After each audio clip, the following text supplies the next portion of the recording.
You may think there is corruption in Ukraine, but there isn't. Of course, now you're all asking yourselves, what did this crazy person just say?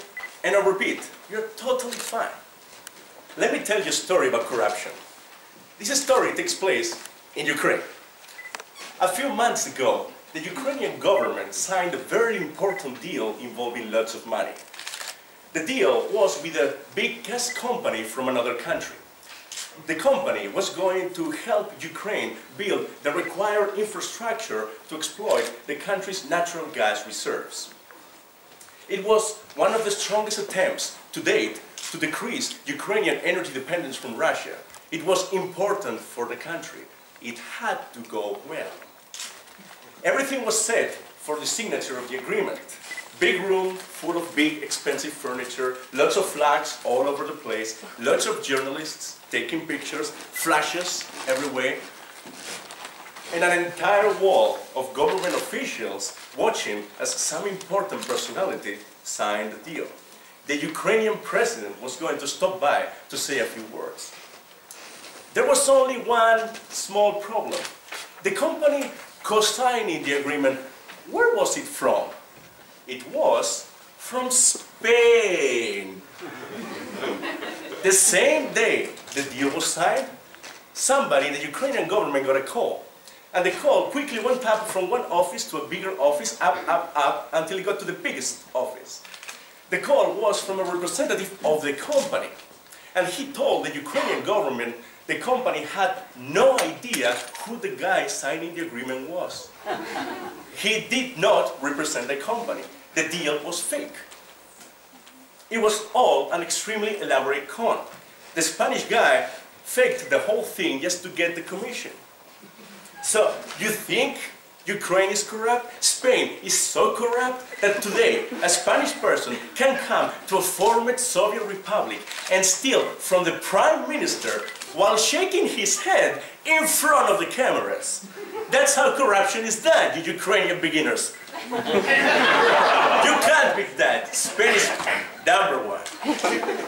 Now, what's made people this crazy?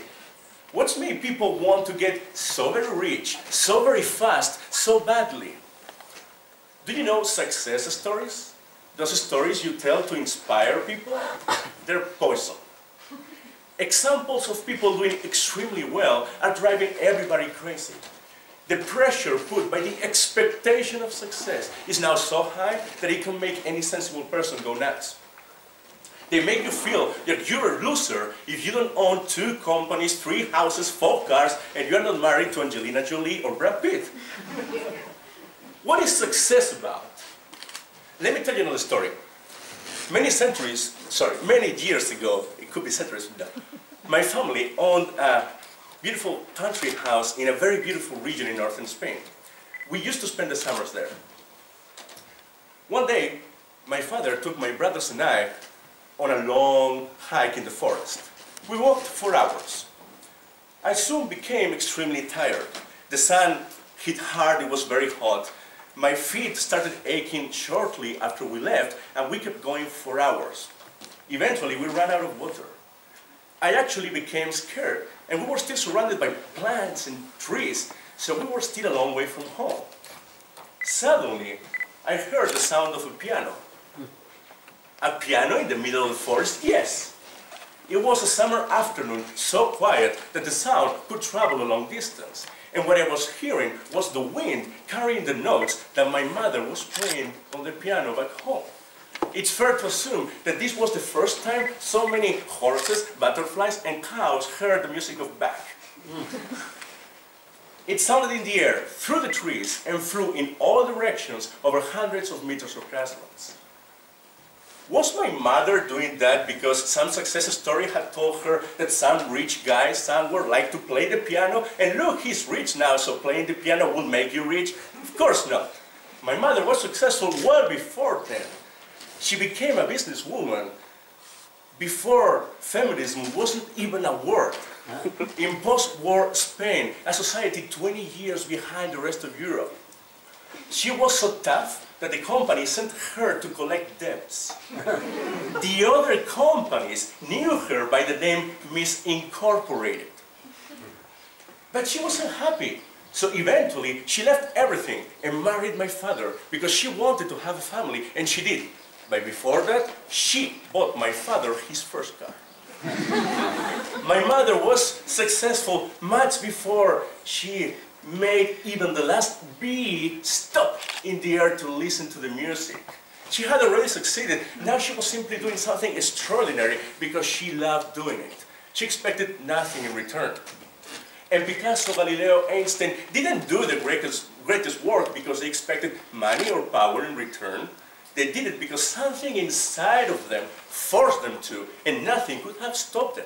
And no amount of success stories would have made Galileo discover any more moons around Jupiter. They would do it no matter what. They expected nothing in return, and that's success.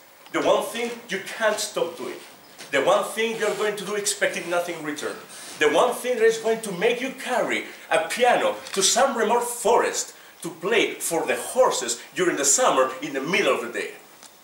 If you need a success story, if you need to be promised money and success and power in order to do something, you don't love it, and you will achieve nothing. Successful people don't achieve success. They stumble upon it when they're doing what they love. So, my advice to you is to ignore success stories. After all, by the very logic, they're for people who are not successful.